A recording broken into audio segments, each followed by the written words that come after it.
y cerremos con eso el curso. Listo. Entonces voy a proyectar. No se olviden, por favor, de poner presente en el chat. En la clase pasada estábamos viendo lo que era la diversidad estructural y la diversidad funcional, ¿no? Y vamos a entrar a ver, déjenme ver un ratito. Se habló esto brevemente, lo refería al video de la diversidad, porque era importante la biodiversidad. Está entrando un ratito, compañeros y compañeras. Hablamos de la diversidad funcional como la diversidad de estados en los ecosistemas, así como una diversidad estructural en el caso de comunidades, que era la heterogeneidad, ¿no? En este caso, las diferentes especies que podemos encontrar en una comunidad, eso se podía evaluar en términos de riqueza e índice Simpson, ¿no? En el caso de la diversidad funcional, a nivel ecosistémico se refiere a estados, ¿no? Estados de los ecosistemas que se pueden presentar. Y hay una mayor diversidad en la medida de que estos estados van a tener la misma probabilidad de ocurrencia, ¿no? Es algo similar, pero a nivel de ecosistémico que con respecto a las comunidades. Entonces, a ver si están todos. Un segundo, por favor, si hay alguien en sala de espera. Creo que no. Entonces, esto era con respecto a la diversidad ecosistémica. Dentro de la diversidad funcional, los estados en los ecosistemas. ¿Sí? Entonces, lo que habíamos estado viendo en ecología de comunidades con respecto a la diversidad dentro de comunidades bióticas es lo que hablábamos en términos de índice de Simpson, Shannon y de riqueza, ¿no? Cuando hablamos a una escala más grande, cuando hablamos a un nivel de ecosistemas y de paisajes, que es todavía más grande, vamos a observar que hay diferentes tipos de diversidad que podemos evaluar dependiendo de la escala. La diversidad alfa se refiere a la riqueza de especies, ¿no?, que se encuentran en una comunidad particular, en la que se considera homogénea. Si tenemos estas dos montañas, digamos, cada color, no, cada franja es una comunidad, lo que encontremos dentro de una comunidad va a ser la diversidad. Puede ser la riqueza o también puede ser índice de Simpson, índice de Shannon, índice de la enfermedad de Pielú. Hay varios índices para evaluar diversidad. Con esta diversidad alfa, que es la intrínseca a la comunidad, la podemos aplicar para cartografiar biodiversidad y relacionar biodiversidad con parámetros ambientales, altitud, precipitación, calidad de suelos, ¿no?, etc. O relaciones con otras especies. La diversidad beta es cuando hay un cambio o reemplazo en la composición de especies entre diferentes comunidades. Entonces, tenemos esta comunidad en el sitio verde oscuro con respecto al medio celeste, o turquesa, puede haber alguna diferencia en especies. A eso se refiere la diversidad beta. Lo vamos a ver con ejemplos. Esta diversidad beta es la tasa de cambio, ¿no? La composición de distintas comunidades. Es para medir la heterogeneidad en el paisaje y hay coeficientes de similitud o distancias, como la de Bray-Curtis, para hacer estos cálculos. Hay otros parámetros también que voy a mostrar ahorita. Eso estaba en uno de los artículos que dejé en el Moodle. Y la diversidad gamma es la riqueza de especies del conjunto de comunidades, del total, ¿no? Esto es una escala mucho más grande en el paisaje, ¿no? Y es resultante tanto de la diversidad alfa como la diversidad beta. Se puede aplicar al igual que la alfa diversidad, pero a una mayor escala, para ver qué tanto tenemos de diversidad en el paisaje. Se usa con riqueza de especies o una relación entre alfa y beta diversidad. Esta es la gamma diversidad. Ahora, si lo vemos en términos de ejemplos concretos, esto es lo que estaba en el artículo. No, ay, ¿me escuchan, chicos? Hola, ¿me escuchan? Sí, profesora. Sí, profesora. Me cortó un ratito. Tenemos un ejemplo de 2 regiones donde tenemos 3 sitios, cada sitio es una comunidad, ¿no? Entonces, si vemos estas 2 regiones, y el número de especies que hay por sitio, vamos a tener una idea de qué hay a nivel de paisaje. Puedo mover. Un ratito, chicos, sí.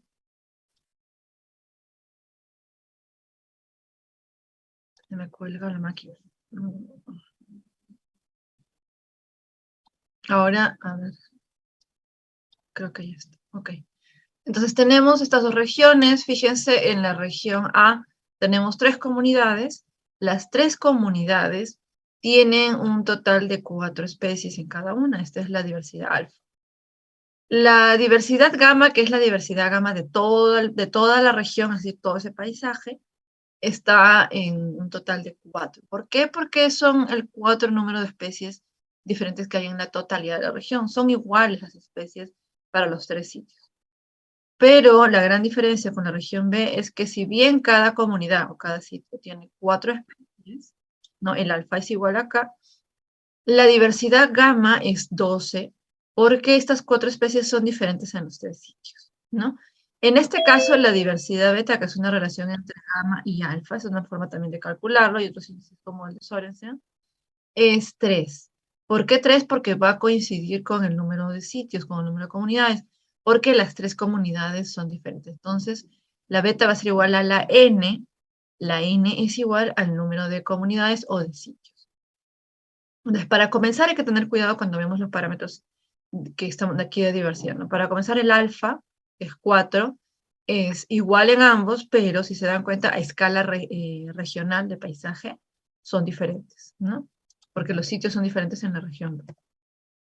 ¿Qué ocurre en estos 3 casos? No tenemos 3 regiones, 3 paisajes diferentes, cada uno con 3 sitios o 3 comunidades, y veamos qué pasa con el alfa para estas regiones, ¿no?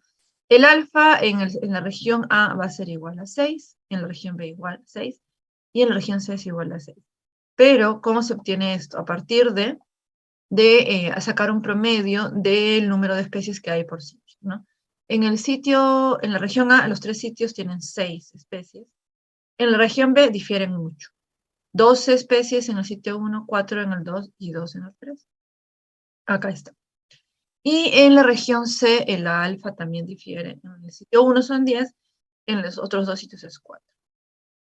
Pero, ¿qué pasa con eso? Entonces, nos da un total de 6 para cada, se saca un promedio en este caso, ¿no? Se saca un promedio. El gamma es 12. El 12 es la totalidad de especies diferentes, ¿sí? Diferentes. Entonces, 12 para los 3 sitios. Pero el beta va a ser también similar, que es 2, que es una relación entre gamma y alfa. O también podemos usar un índice de Sorens, un índice de diversidad de Sorens. En los 3 casos, y eso es lo que yo quiero resaltar, los valores son iguales.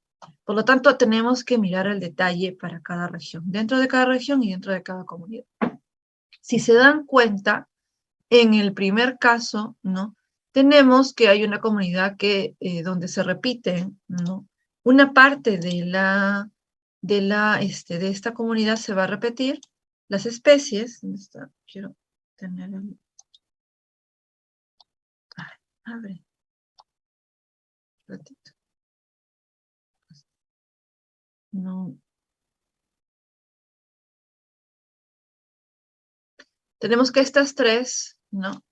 Estas 3 son iguales, pero acá hay un recambio. ¿Sí? Hay un recambio en estas 3. Hay como un reemplazamiento, ¿no?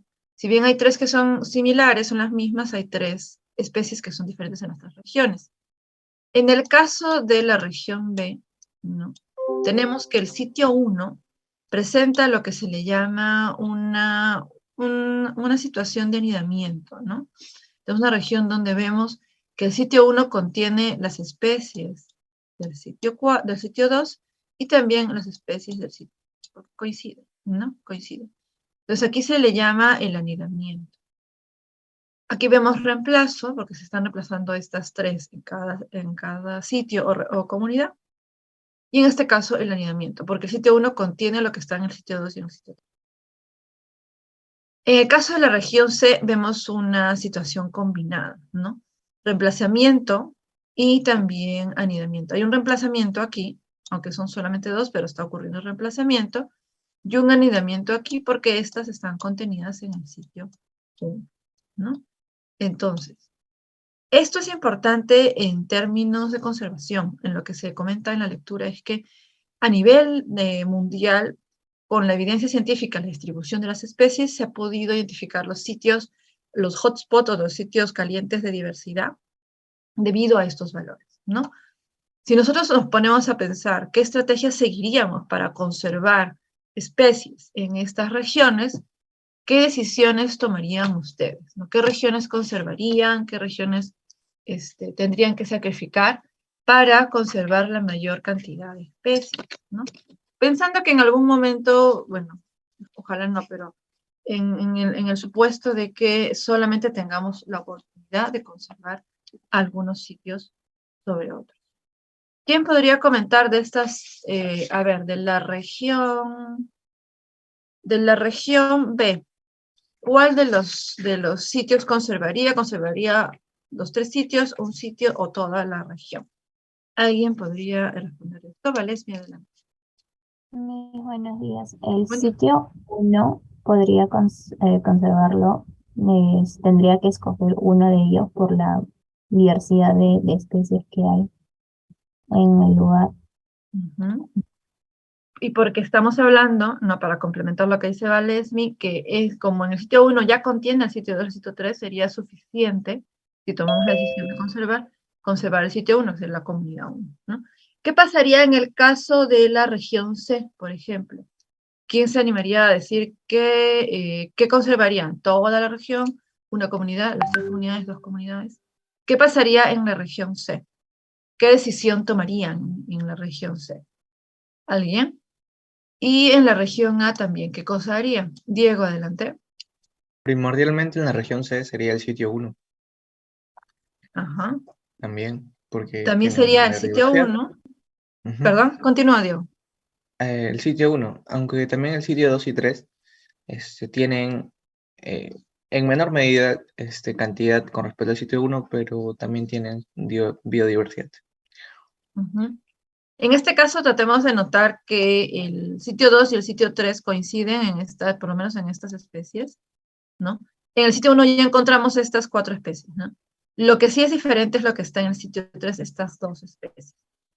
En todo caso, se priorizaría el sitio 1 y de repente si hay posibilidades el sitio 3, ¿no? Y en el caso de la región A, ¿qué conservaría? Toda la región, una comunidad, las 3 comunidades, 2 comunidades, ¿qué conservaría la región A? ¿Quién se anima a decirlo? A ver, déjenme ver las manos levantadas. Diego, ¿quieres decir algo o alguien más se anima? ¿Qué pasaría en la región A? ¿Puedo participar en la región A? Sí, sí, Diego, adelante. No veo más nadie Sí. levantado. Pienso que los 3 sitios, porque contienen diversas especies en sitio 1, 2 y 3, no considerando las 3 que son comunes. Ajá, exactamente, ¿no? Vamos a ver que hay 3 especies que se comparten, pero hay 9 especies, ¿no? Que se encuentran a nivel de toda la región. Están divididas, distribuidas en 3 comunidades diferentes. Entonces, la estrategia sería conservar toda la región para poder mantener o conservar la mayor cantidad de especies, ¿no? Ahora, no quita que en los otros sitios, como en los casos de la región B y la región C, esos otros sitios donde hay menos números de especies, esto no sea diversidad. Lo que tenemos aquí es diversidad genética, ojo, ¿no? Que hemos hablado, que es importante para las adaptaciones, etcétera, ¿no? Que haya flujo de genes. Entonces, si tenemos 2 comunidades diferentes, con poblaciones dentro de una población de esta especie, que haya flujo de genes entre estas, contribuye con la diversidad. Y es probable que la diversidad que hay en el sitio 2, la diversidad genética, sea diferente que la del sitio 1 y la del sitio 3, ¿no? Entonces, eso también hay que considerarlo. Pero en términos de especies, ¿no? A escala de ecosistemas, esto es parte de cómo se toman las decisiones de conservar, cuando hay que tomar esas decisiones difíciles, ¿no? O cuando se quiere mapear y luego de repente hacer un área protegida, un área nacional protegida también, ¿no? Área natural protegida. Esto es parte de lo que encontramos en diversidad, en los 3 parámetros de diversidad que encontramos en la escala más grande, ¿sí? Vamos a continuar. Ahora, Luego de que hemos visto el tema de ciclos de nutrientes, flujos de energía, ¿no? Hemos hablado de la dinámica de las comunidades dentro de los ecosistemas, como es la sucesión, ¿no? Y ahora también cómo podemos evaluar la diversidad a una escala más grande. Es importante que terminemos hablando de lo que es la dinámica de los ecosistemas en cuanto a su recuperación. Eso está en relación a lo de sucesión. Cuando hablábamos de sucesión, para nosotros, o los ecólogos vegetales al inicio, ¿no? Se hablaba de que esto llegaba a un estadio clímax, las comunidades vegetales en una comunidad, en un ecosistema, perdón, y estas se quedaban allí. Pero con el paso de los años se estuvo observando, ¿no? Los ecosistemas, y esos ecosistemas son bastante dinámicos. Llegan a una fase de colapso o liberación de energía que es necesaria incluso para la recuperación o reorganización de los sistemas. Porque estos ecosistemas que están en un estado de conservación muy elevado son ecosistemas viejos, maduros, o que tienen ya muchas relaciones. Aquí hablamos de un concepto de conectividad en el sentido de especies ya bien posicionadas en las redes tróficas, relaciones entre esas especies muy bien posicionadas, cadenas tróficas muy largas que ya hablaba yo en las clases anteriores, ¿no? Y por lo tanto, la resiliencia que ahorita voy a definir es más baja en esos estadios en el K, ¿no? Porque al estar todo muy bien engranado, si viene una perturbación, la recuperación ante esa perturbación va a ser mucho más difícil que en un momento en que la comunidad dentro de un ecosistema se va recuperando, como es este caso de la reorganización luego de un incendio, en el caso de un bosque templado tipo pino, ¿no? De coníferas. Entonces, aquí la resiliencia es más baja, la capacidad de recuperarse frente a una perturbación, pero luego de que viene el colapso, liberación de energía, un incendio, aquí la resiliencia es mayor porque todo está en proceso de reacomodarse, de reorganizarse. Entonces, hay cierta flexibilidad. Acuérdense las especies primeras, esas especies que tienen capacidad de poder vivir en estas zonas abiertas, con mayor grado de radiación, con menos humedad, ¿no?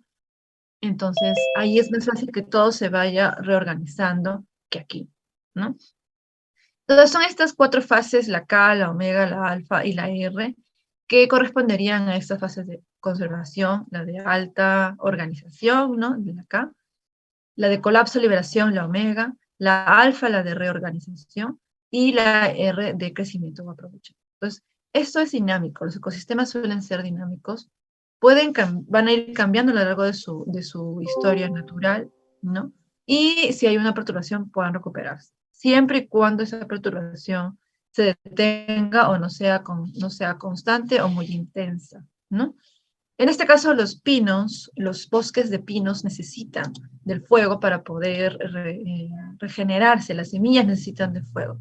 De manera similar que los pastizales, ¿no? Que ustedes lo han visto en el video del Serengeti, los incendios son algo muy común en las zonas de pradera para que los pastizales se vuelvan a entonces, esto es lo que observamos en los ecosistemas de manera natural, la dinámica. Algo que se pensaba que no era, ¿no? Se pensaba que llegaban a la fase K y ahí quedaba por siempre jamás, pero no es realmente así. En los bosques maduros puede ocurrir una perturbación como que se cae un árbol viejo, naturalmente, ¿no? Se cae un árbol, ese árbol abre un claro y ahí empieza la sucesión, ¿no? La sucesión vegetal. Pero si viene una actividad agrícola industrial y deforesta un montón de bosque, que todo eso se recupere en su conjunto es muy, muy difícil o muy lento, como hemos estado hablando en sucesión. Entonces, la resiliencia, ¿qué cosa es la resiliencia? Es una medida de la vulnerabilidad a situaciones impredecibles o inesperadas, ¿no? Una perturbación que llega de pronto. La resiliencia, como les comentaba, se va a contraer a medida de que la conservación se mueve el ecosistema a una etapa, a un estado de conservación, donde se vuelve muy frágil. Cuando todo ya está bien establecido, los árboles son muy viejos, todas las especies están muy conectadas. Y más bien se expande a medida de que se va hacia la fase de reorganización, lo que les estaba diciendo, ¿no? La conectividad, ¿no? La conectividad se incrementa más bien en el estado de conservación, como les comentaba. Entonces, vamos a ver cómo esta resiliencia, de qué está compuesta o cómo podemos desagregar la resiliencia para entender un poquito más. desde lo que es la perspectiva de manejo adaptativo, que es lo que trabajamos los ecólogos, de practicando el manejo de los ecosistemas, pero aprendiendo, ¿no?, de cómo estos van cambiando y entonces ajustando las estrategias de manejo. La resiliencia es la capacidad de un ecosistema de tolerar perturbaciones sin cambiar a un estado diferente. Para cambiar a un estado diferente al ecosistema se requieren ciertas cosas, ahorita lo vamos a comentar. Entonces, la resiliencia tiene dos características, ¿no? La resistencia, que es la cantidad de cambio que un ecosistema puede asumir sin perder, ¿no?, estructura y función. Es decir, allí al mismo tiempo retiene estructura y función. Y por otro lado está la elasticidad, ¿no?, que es la capacidad de autoorganización y reorganización. Una cosa es resistir, mantener la estructura y función, pero si no tiene la capacidad de poder organizarse y organizarse, la resiliencia va a ser baja. Acá tenemos ejemplos gráficos. Entonces, desde el punto de vista de la estabilidad de los ecosistemas, podemos tener ecosistemas con baja resistencia, alta elasticidad y por lo tanto alta resistencia, y ecosistemas con alta resistencia, baja elasticidad y por lo tanto baja resiliencia. Si tenemos aquí que la pelotita, ¿no?, en este esquema, una pared, y a esta altura es un ecosistema, ¿no?, la resistencia es baja en un ecosistema, entonces es fácil de mover esta pelota, y mientras tenga alta elasticidad, es decir, que pueda brincar la pelota, que pueda rebotar y volver a la altura original, eso nos indica una alta resiliencia. Pero si hay mucha resistencia en el ecosistema, y hay asimismo, hay una baja elasticidad, es decir, no hay esa capacidad de volver a reorganizarse, tenemos una baja resiliencia. Es lo que les comentaba de los bosques, ¿no? Los bosques tropicales, por ejemplo, húmedos o primarios, tropicales primarios, tienen esta alta resistencia a las perturbaciones, soportan vientos, sequías, ¿no?, algunos incendios, ¿no?, cuando viene una sequía, algunas plagas, ¿no? Pero si viene una perturbación muy, muy grande, al ser tan resistentes y tener poca capacidad de recuperación, porque ya está todo bien establecido, tienen una baja resiliencia. Entonces son muy vulnerables, son muy vulnerables. Por otro lado, si tenemos un claro, ya luego de una playa, ¿no?, donde se está generando una vegetación secundaria en un proceso de sucesión, porque se ha inundado una zona, ¿no?, entonces se han caído los árboles, ¿no?, se han perdido una parte de la vegetación. Esa zona es una zona donde las especies pioneras llegan rápido, fácilmente puede recuperarse. Es una zona que no tiene una estructura tan compleja y tan rígida. Entonces, eso puede tener una alta resiliencia y entonces es menos vulnerable. Ahora, esto es en cuanto a la dinámica frente a las perturbaciones, ¿no? Ahora, los ecosistemas en general tienen estos múltiples estados estables, ¿no? Hay un enfoque de estabilidad de paisaje que nos dice que podemos encontrar múltiples estados estables en los ecosistemas. ¿A qué se refiere esto? Que un ecosistema puede tener varios estados estables que pueden ser sorpresivos o que tienen esta característica de impredecibilidad inherente. Tienen cierta capacidad a los shocks, ¿no? Y resistencia a los shocks, perdón, y una capacidad de poder reconstruirse por sí mismo con cierta capacidad de aprendizaje y adaptación. Estos estados estables implican una cantidad de cambios que el sistema puede experimentar, pero todavía conserva los controles que les permiten mantener su función y su estructura. Ahorita vamos a explicar esto. Y indica que el grado que un sistema tiene para ser capaz de reorganizarse. Esto ustedes lo han visto en el caso del Serengeti, ¿no? ¿Qué ocurre con estos ecosistemas? Un ecosistema de pastizal, en este caso la resiliencia, digamos que es el ancho de este vallecito. Un pastizal puede pasar, ¿no?, por alguna perturbación, esta pelota puede ser empujada y moverse, ¿no?, para pasar a ser un desierto, como por ejemplo una sequía prolongada, puede hacer que estos pastos finalmente vayan disminuyendo drásticamente hasta convertirse en un desierto. Pero en este desierto, en el suelo, pueden quedar semillas de los pastos y especies de plantas que resistan la gran cantidad de calor hasta que venga una lluvia, ¿no?, hasta que venga una lluvia y todo esto regenera. Entonces, esto puede volver a ser un pastizal, ¿ok?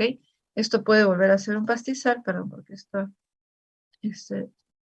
estos dibujos no me permiten, voy a usar el otro. Entonces, puede volver a ser un pastizal y regresar a su estado anterior.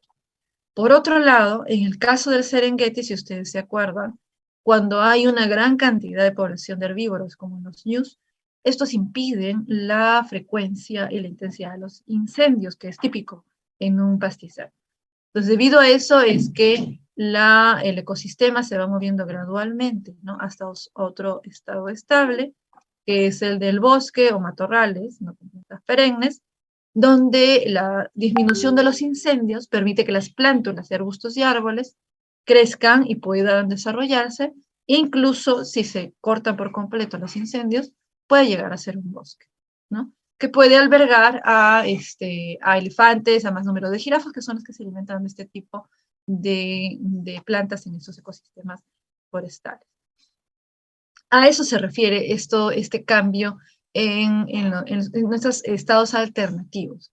Pero en este bosque debe quedar todavía pastizal, no debe quedar semillas igual en el suelo. Si tenemos igual acacias, ¿no? Y arbustos, igual tenemos una cama de semillas que en el caso de que, por ejemplo, haya una sequía muy fuerte y estos árboles finalmente no toleren ese grado de calor, los que van a sobrevivir son los pastos, ¿no? Y otra vez tendríamos el paso al otro estado estable, que es el de los pastizales.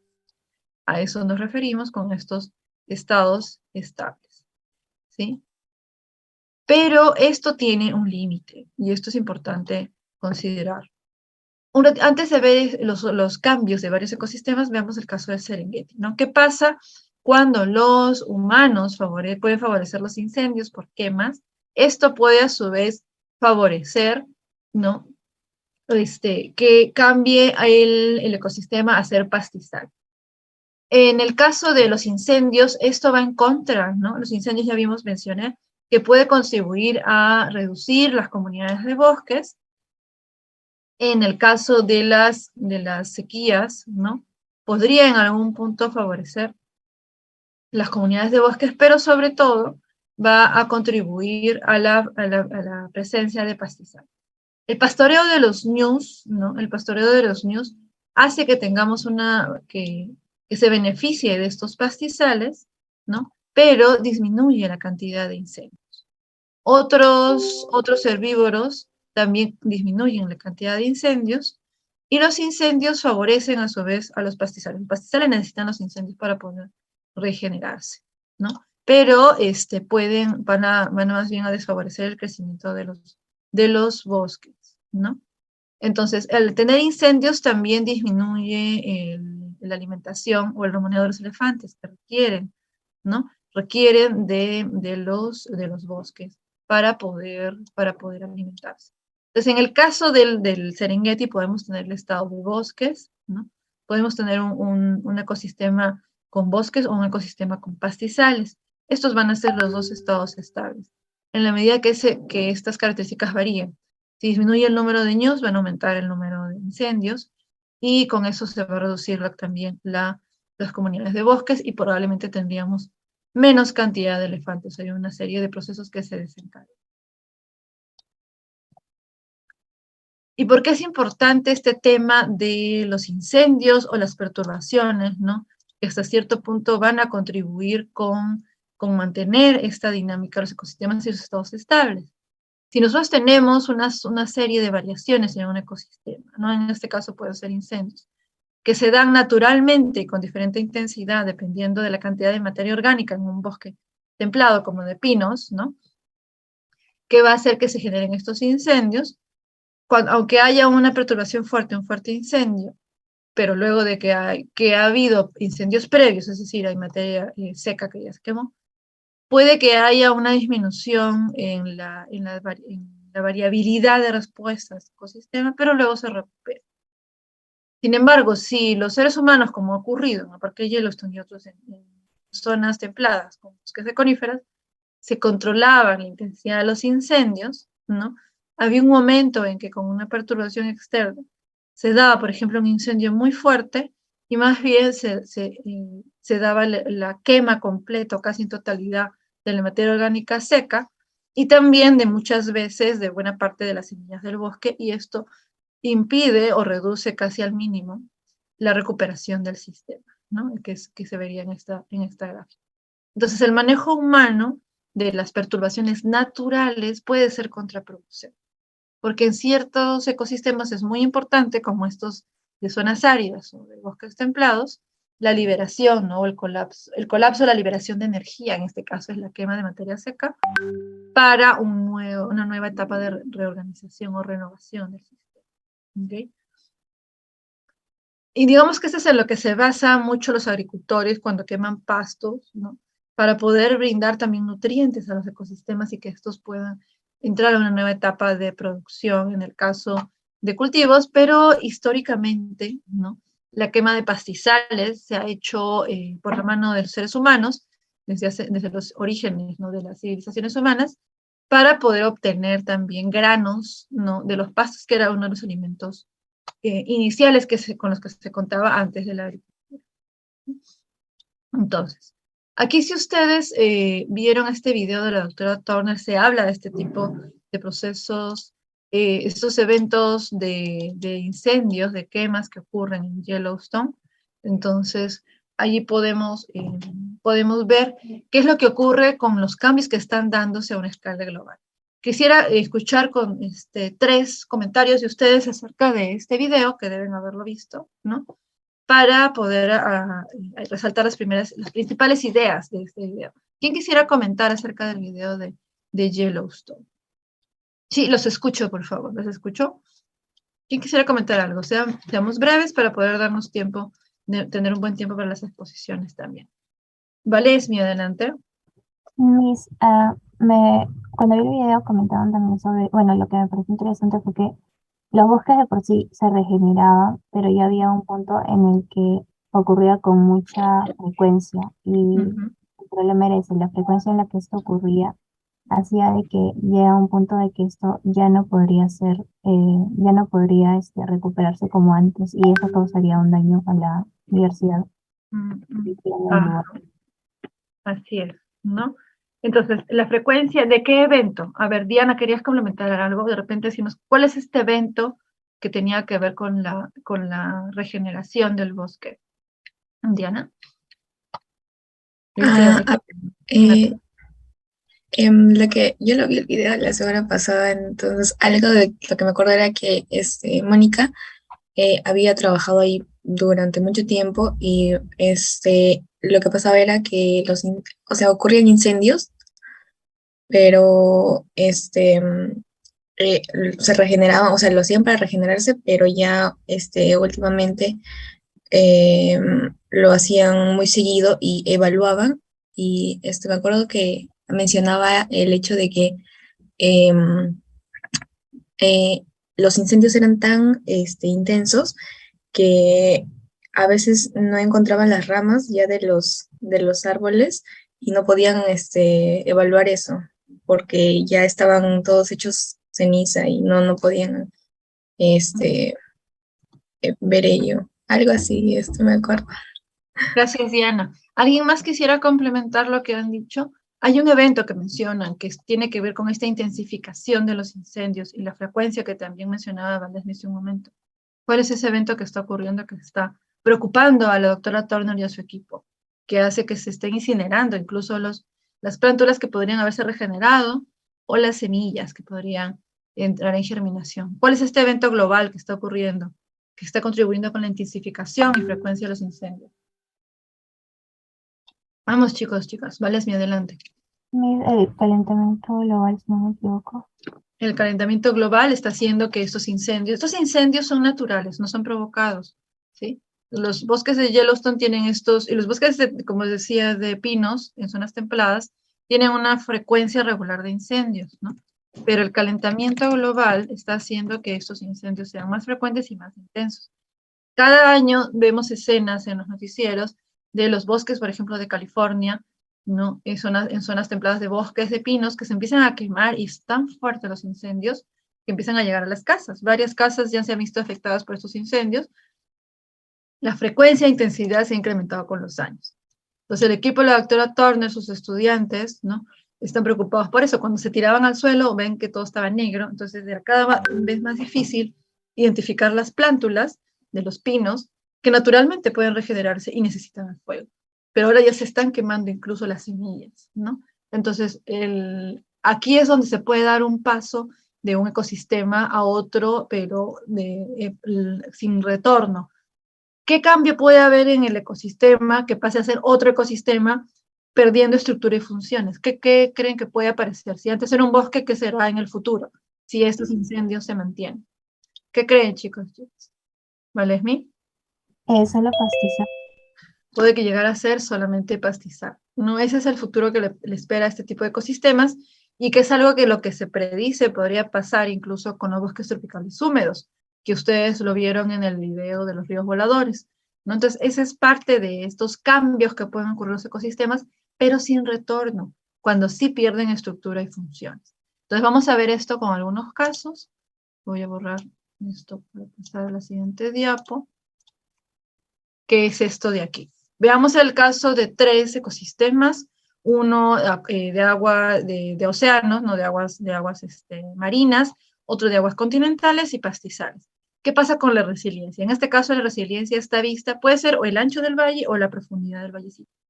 Como la profundidad de este vallecito, donde la pelota es el ecosistema, ¿no? Entonces, a medida de que en los corales aumenta la sobrepesca, la eutrofización costera, ¿no?, la sobrepesca y esta pesca de arrastre, ¿no?, donde los barcos pesqueros utilizan estas redes terribles o aparatos para poder obtener todo lo del fondo marino. Como no está muy profundo, los corales se desarticulan, se rompen, y poco a poco se pierde la capacidad de recuperarse. Si encima vienen enfermedades por contaminantes, ¿no?, a los corales y los huracanes cada vez más frecuentes, recuerden que son aguas poco profundas, se produce un cambio de estado a un ecosistema dominado por algas. Los corales no sobreviven a la eutrofización, necesitan la luz solar, ¿se acuerdan? Y esto ya no puede volver a su estado original. En el caso de aguas continentales, la acumulación de fósforo, suelo y lodo por sedimentos hace que se oscurezca, inundaciones, y el calentamiento global también hace que se vuelvan aguas turbias, con mucha cantidad de algas, y también al cual le sumamos la sobreexplotación de los depredadores. Recuerden el control de arriba hacia abajo. Esto hace que estos cuerpos de agua se vean completamente transformados y que no puedan recuperarse y sean aguas claras. En el caso de los pastizales, ¿cómo ocurre un punto de no retorno cuando se previenen los incendios, ¿no? Se previenen los incendios y encima tenemos una buena cantidad de lluvias, que es parte de lo que se espera en algunas zonas en el mundo, y más bien estas buenas lluvias favorezcan el crecimiento de arbustos.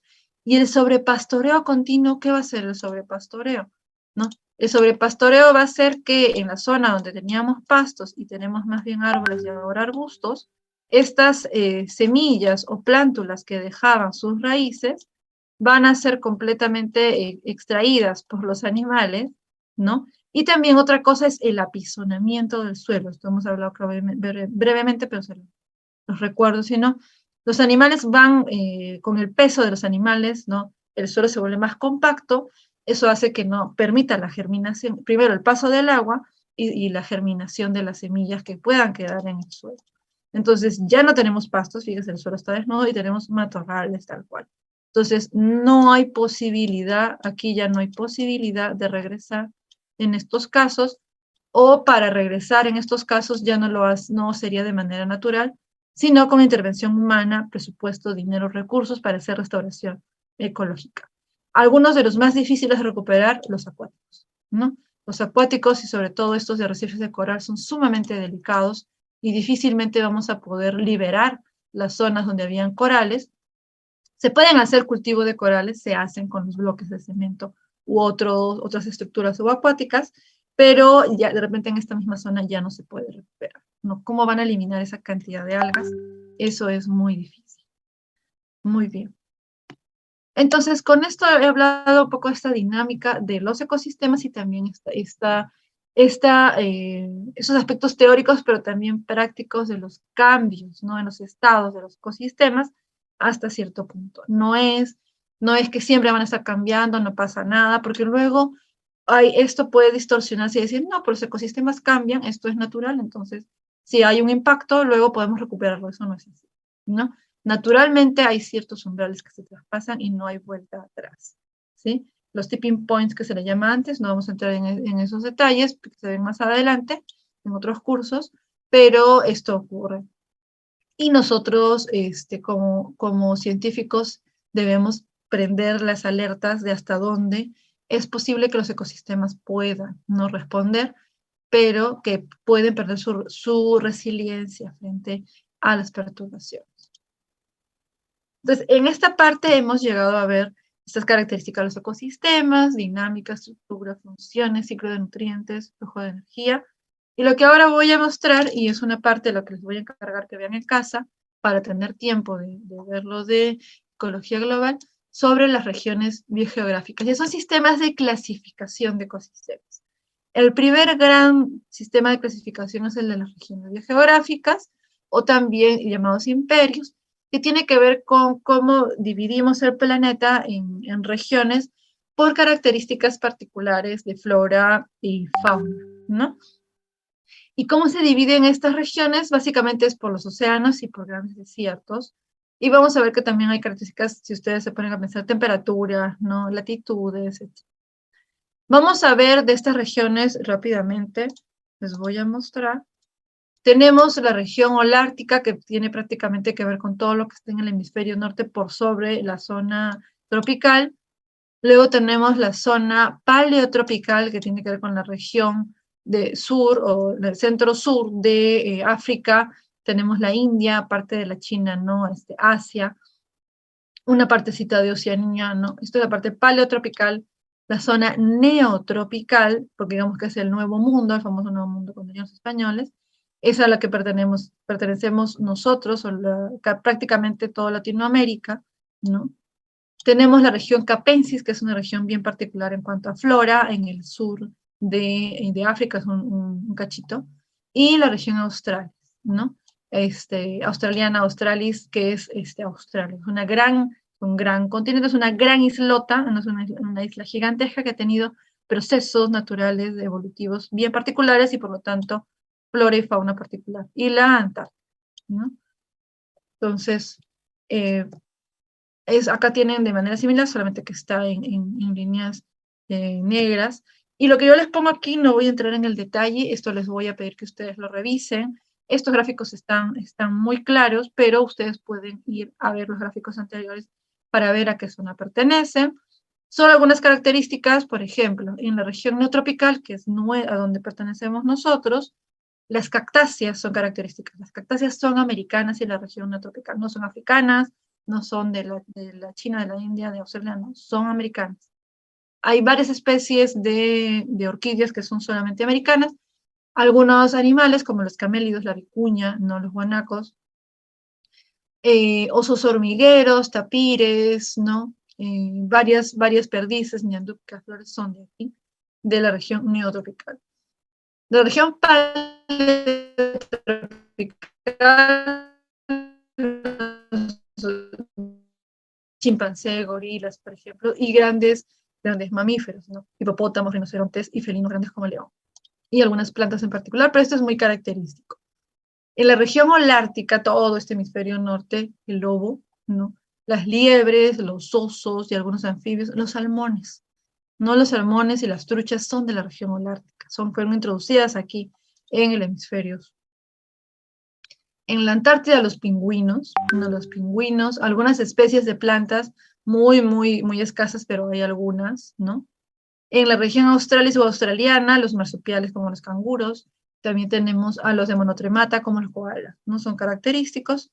Y la capensis solamente es una región biogeográfica exclusiva por el tipo de flora, ¿no? En esa parte sur de África hay flora muy particular endémica, ¿no? Aspáragos plumosas, clepidaceas, estapelias, son de esa región del África.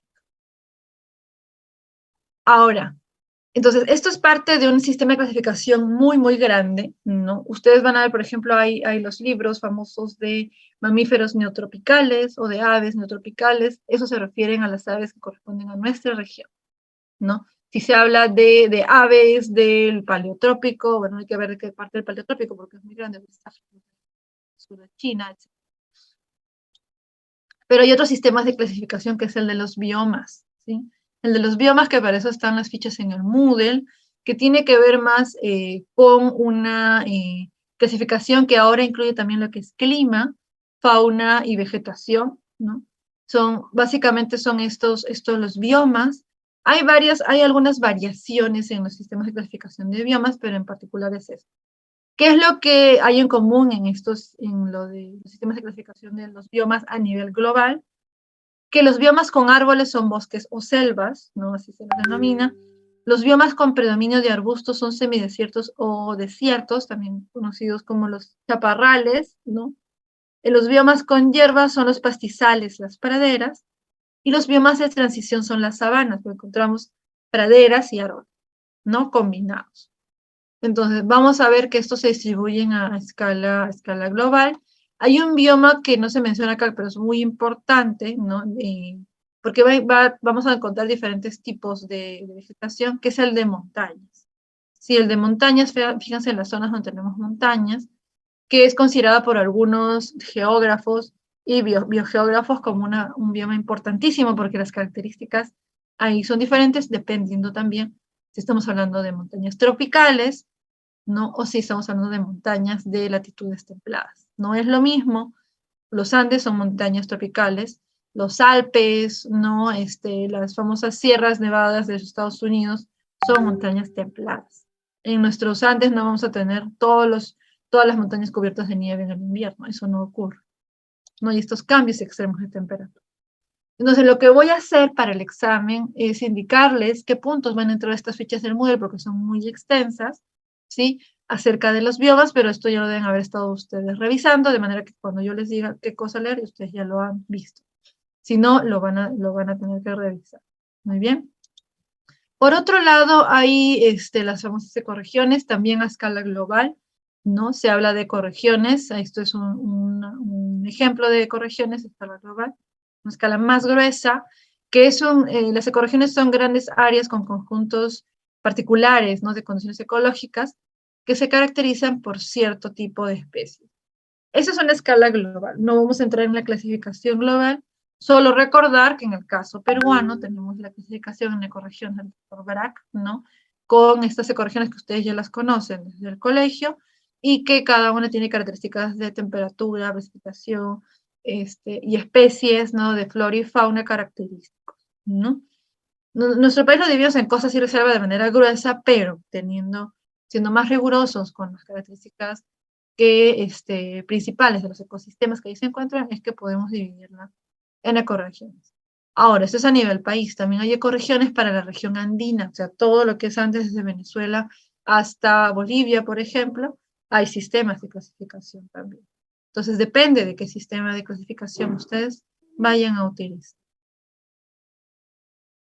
Finalmente, solo para ir entrando un poco al tema de ecología global, el asunto de los impactos, ¿no? Los impactos a los ecosistemas debido a las actividades humanas extractivas que fueron incrementándose a medida que han pasado los años, estamos más o menos en este lapso de tiempo, donde el impacto en los ecosistemas, el impacto severo se ha ido incrementando a medida que la población de seres humanos se ha ido incrementando también.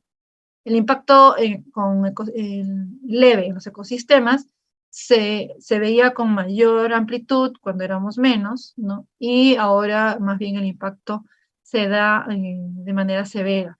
Se está hablando ya que estamos en más o menos 45-47% del impacto en los ecosistemas, casi en el 50% de los ecosistemas del planeta tienen un impacto severo. Ese es el año 2012, pero evaluaciones recientes están coincidiendo con que efectivamente se tiene casi el 50% de ecosistemas afectados en el mundo, y en particular los bosques, ¿no? Los bosques, tanto tropicales como los templados, son de los más afectados por la actividad humana extractiva. Si ustedes llegan a ver, acá hay una sombra en los bosques tropicales húmedos, Esa sombra nos indica que allí había bosque originalmente, igual que en los templados. El color más oscuro en los templados es el actual. Las regiones más claritas son los bosques que habían hasta hace varias décadas. El 50% de los bosques se ha perdido, ¿no? Se ha perdido a escala global. Fíjense en el caso de Europa, ¿no? En esta región de Europa occidental, sobre todo en esta parte de acá, ¿no? Porque acá sí estamos en Europa del Este. En la Europa occidental, pero Europa del Este también se ha perdido una buena parte de los bosques templados. Han sido arrasados porque todo esto es agricultura, ¿no? La agricultura industrializada, mecanizada, a gran escala. En los tópicos estos datos la velocidad de deforestación se está incrementando, lo veremos con sus trabajos, y eso es una situación bastante crítica, ¿sí? Entonces, 50% de los bosques que existían bajo las condiciones climáticas modernas, ¿no?, han desaparecido.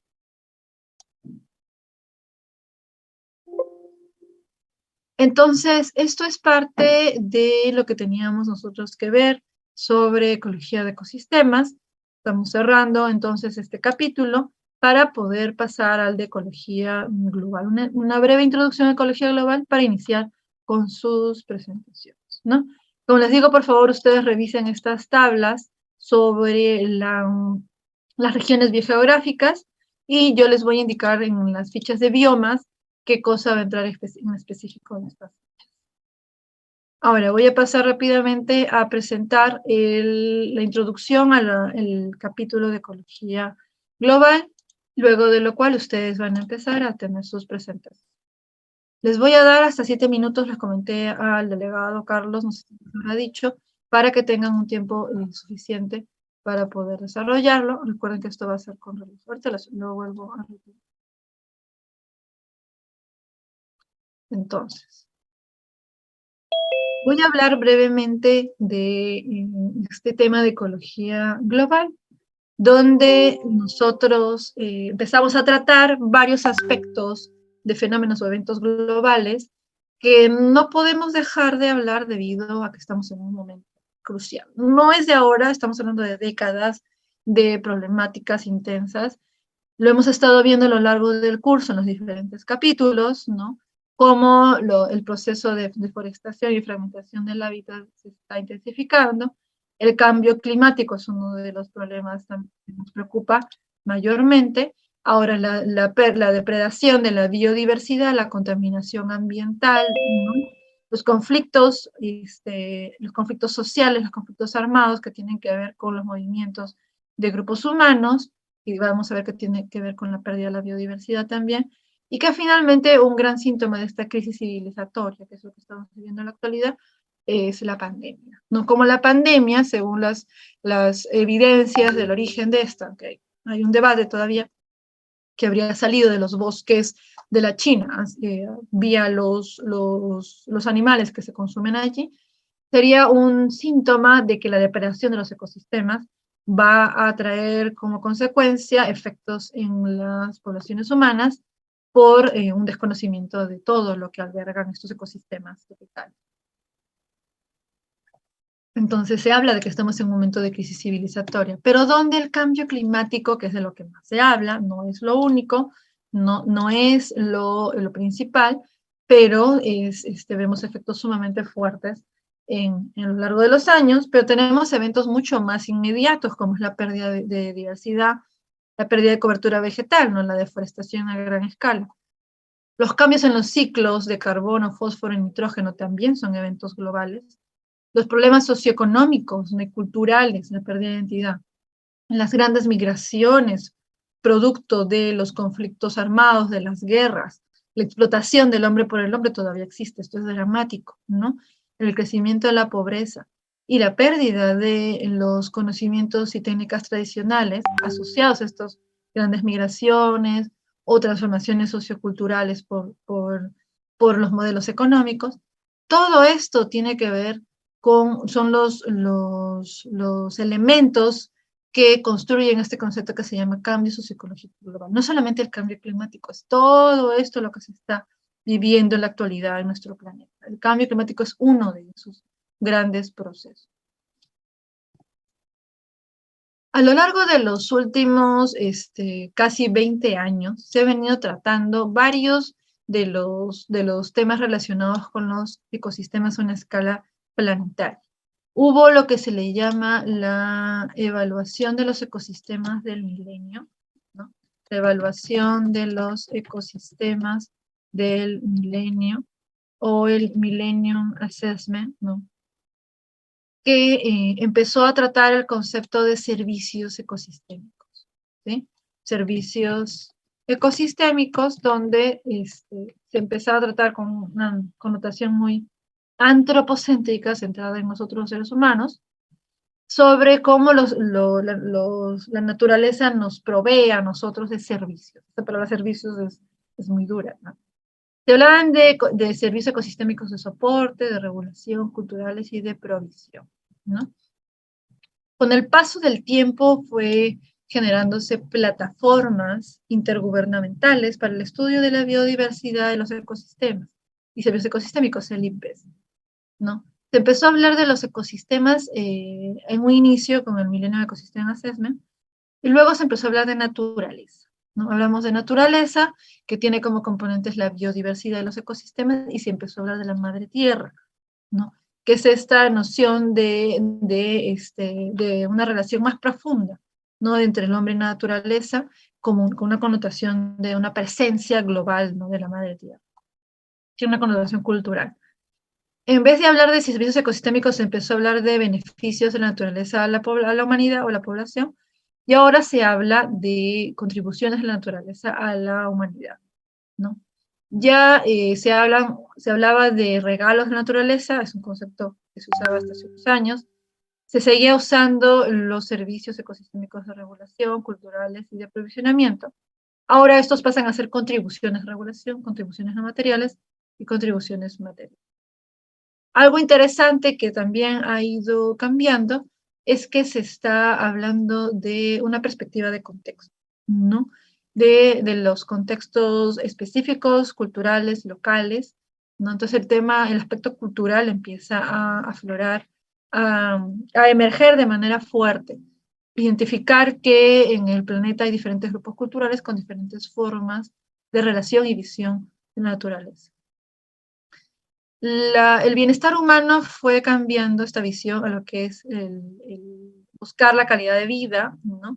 Donde está el bienestar humano, y el vivir en armonía con la naturaleza es algo que va surgiendo, ¿no? Y esto se va afianzando en la propuesta más reciente del IPES. Entonces, ahora se habla de lo que son contribuciones de la naturaleza a la humanidad. Esto es de lo que se habla ahora. Muy bien.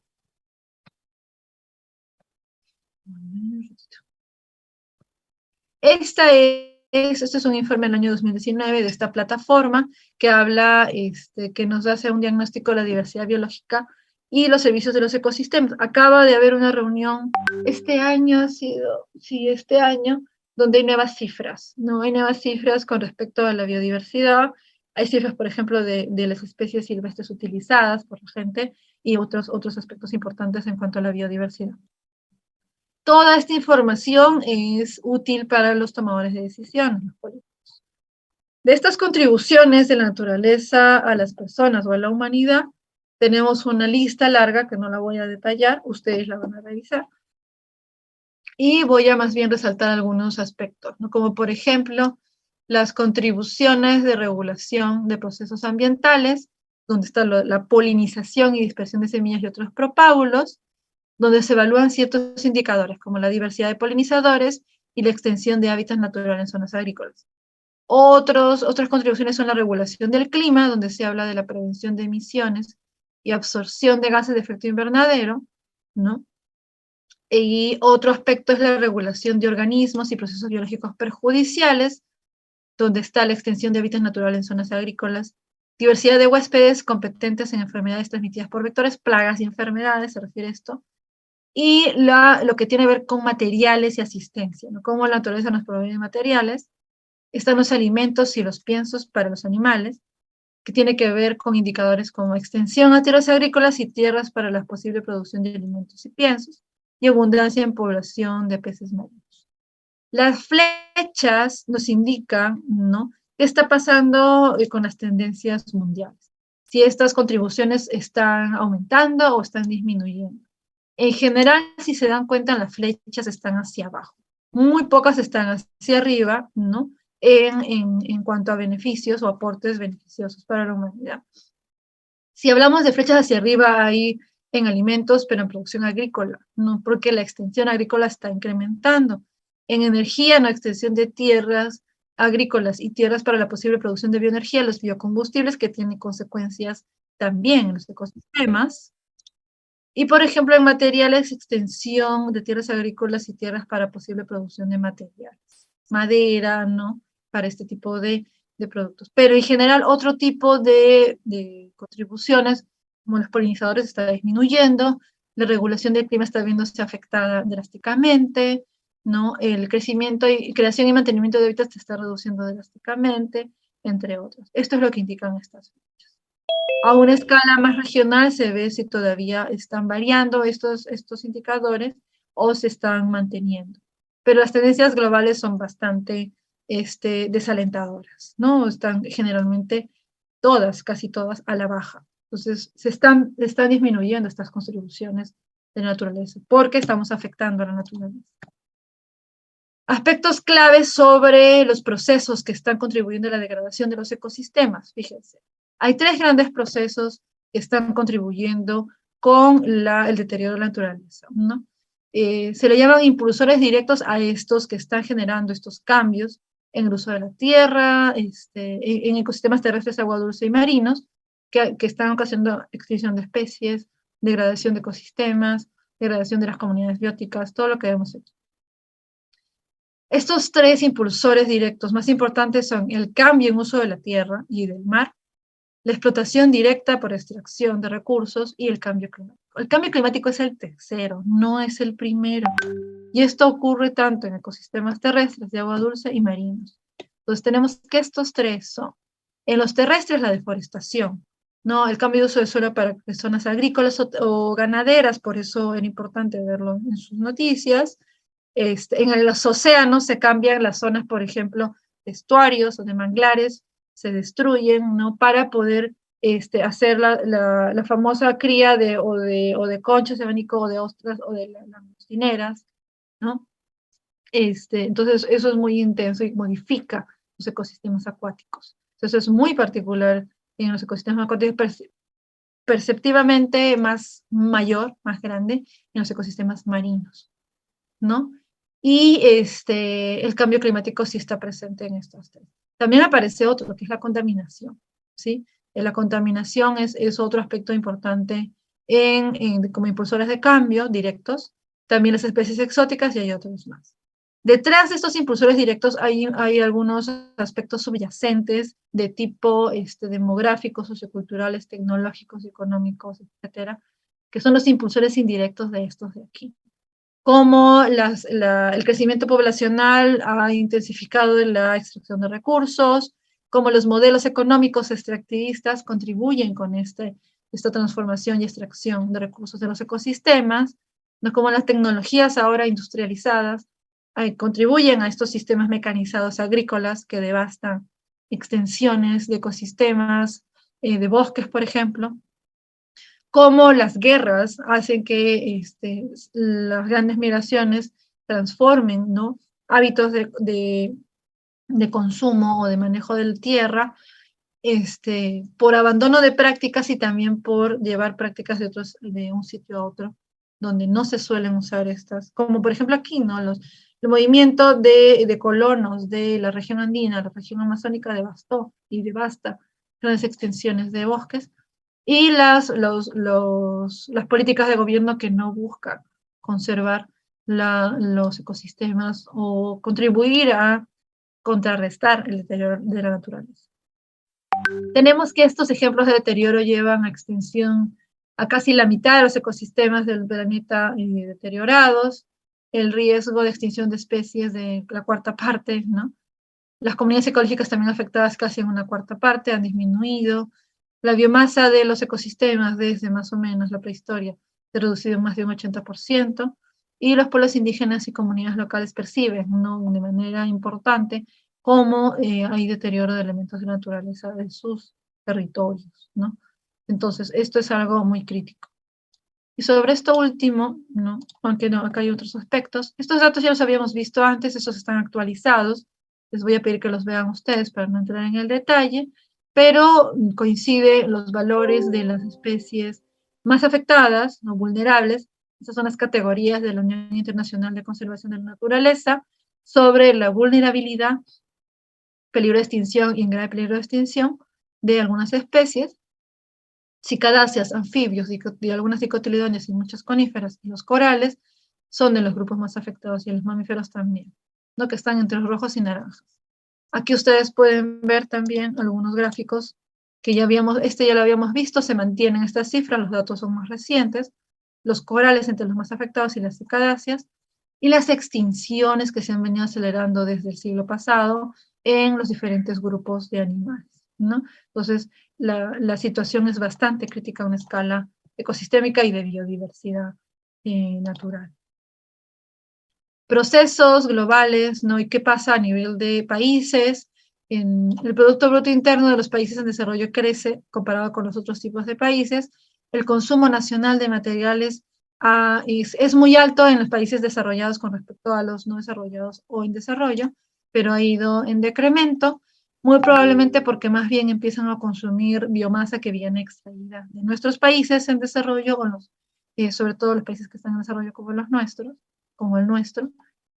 La protección en zonas clave para diversidad biológica es muy alta en países desarrollados, pero no tanto en países como los nuestros o poco desarrollados. La contaminación del aire es muy elevada en los países menos desarrollados y también en los nuestros. Y es más baja en los países desarrollados, lo cual es paradójico porque ellos son los que están contribuyendo en realidad con los grandes procesos de cambio climático, la contaminación a gran escala. Y pues esto es del aire, no es contaminación del agua ni del suelo. Ojo, acá hay que hacer esta salvedad.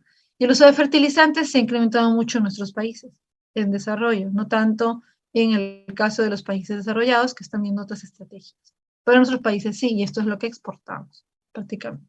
Entonces, para tener una idea de las diferencias, las grandes brechas que hay entre países que tienen es parte de estas explicaciones subyacentes a los impulsores directos de cambio a nivel ecosistémico.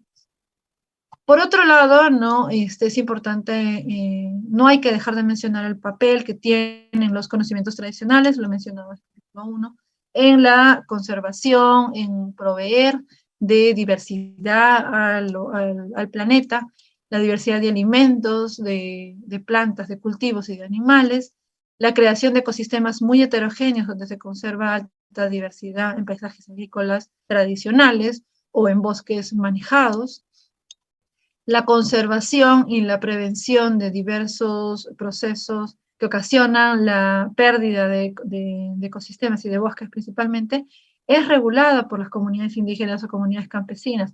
Acaban de asesinar a otro líder indígena el día de ayer y esto está pasando todos los meses, chicos, chicas. Todos los meses matan a un defensor ambiental indígena amazónico en nuestro país. Y esto pasa en todos los países del mundo porque no hay una política de protección a los defensores ambientales o a las comunidades indígenas que protegen sus territorios. Una buena parte, y eso está comprobando con datos científicos, de los ecosistemas naturales son conservados por las comunidades indígenas. Hay una batalla muy fuerte entre el gobierno brasilero, por ejemplo, y las comunidades indígenas, porque el gobierno brasilero quiere integrar a las áreas protegidas de los territorios indígenas para utilizar esos ecosistemas para su beneficio. Y también es importante porque, así como hemos visto, en lo que plantea el IPBES, se está considerando y se debió siempre considerar que las culturas tienen diversas formas de ver la naturaleza, de ver el mundo, diferentes cosmovisiones que deben ser respetadas y cuya forma de ver la naturaleza y usarla, aprender de eso nos puede ayudar a solucionar problemas de manera más eficiente que solamente trabajando desde nuestra mirada enfocada a la ciencia occidental. ¿Sí? Entonces, esto es algo con lo que quería cerrar para poder resaltar el papel de las otras visiones del mundo que provienen de los diferentes grupos culturales de la diversidad. Diversidad para la diversidad, chicos, chicas. Ese es el mensaje. Muy bien. Entonces, esta es parte de esta introducción, un poco el panorama. No es para generar esta sensación de zozobra, sino para tener en cuenta que nosotros y ustedes van a ser los que van a brindar las evidencias para establecer algunas, incluso políticas de conservación ambiental, lineamientos de políticas públicas, frente a las evidencias que se están generando. Todo lo que he mostrado son sistematizaciones de grupos de investigación mundial, de biólogos, ecólogos, forestales, ¿no? Climatólogos, ¿no? Edafólogos, que nos están dando una idea de lo que está pasando en escala planetaria. Porque es necesario que los políticos tengan estas cifras y tomen decisiones con respecto a eso. Muy bien. Entonces, a ver, son 9:16. Yo propongo que arranquemos las presentaciones para que no nos vaya a faltar el tiempo y en función de eso haremos una pausa si veo que el tiempo está siendo adecuado. ¿Está bien?